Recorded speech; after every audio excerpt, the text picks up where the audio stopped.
Generazione Casa è un'iniziativa di modifica della legge 39 sulla residenzialità pubblica, sull'edilizia pubblica del nostro territorio, che vuole permettere di sbloccare il social housing e quindi garantire a determinate categorie di persone che oggi non possono accedere a un immobile pubblico la possibilità di poterne fare parte e soprattutto di rendere tutto questo sostenibile. Parliamo di giovani, parliamo magari anche di soggetti più adulti ma che si prendono cura di un familiare, oppure possiamo pensare a determinate categorie di lavoratori. Oggi oltre 8.800 immobili sono sfitti perché necessitano di manutenzione, di riqualificazione e di rigenerazione. Per affrontare questa sfida anche questa iniziativa può aiutare a rendere il patrimonio immobiliare sostenibile e soprattutto ad aprire questa forma di social housing che può portare dei grandi benefici al nostro territorio. Ecco, invece proprio su un provvedimento che avete appena preso, che ha centrato evidentemente un tema che esiste, quello dell'assistente di quartiere, ci sono state tante prese di posizione, chi ha detto che in realtà lo pagheranno le famiglie, chi che è un aiuto ai privati, questo dal centro-sinistra particolarmente sono arrivate anche dai Verdi queste dichiarazioni. Come precisiamo, come spieghiamo questo nuovo strumento? Ma allora,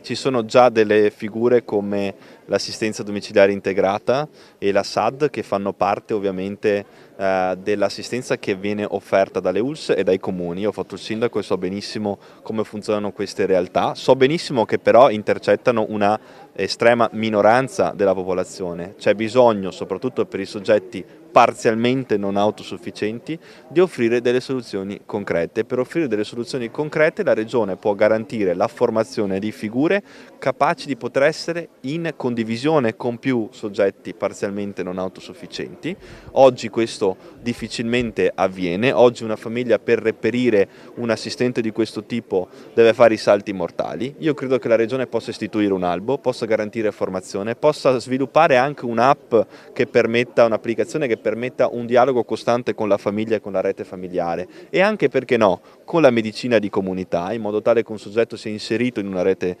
comunitaria, e una serie di incombenze di tutti i giorni di che questi soggetti hanno bisogno e soprattutto un monitoraggio.